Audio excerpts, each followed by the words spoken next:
intombazane iyakhula ingene ebujongosini. La khona isuke silandela khona iy'nsizwa seziyeshela. Iqome bese iba iqhikiza. Ngiyakuzwa-ke Majobe.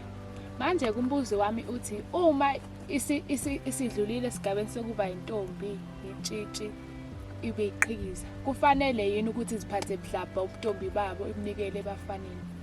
Cha, akufanele.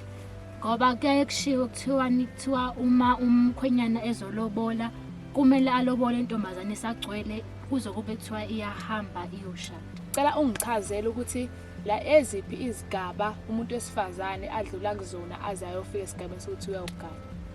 Izigaba umuntu wesifazane adlula kuzona. Qale kube ingane, kube itshitshi, kube intombi, iqhikiza, ingoduso, inkehli, umalokazana, umama, konjalo kuze kugcina.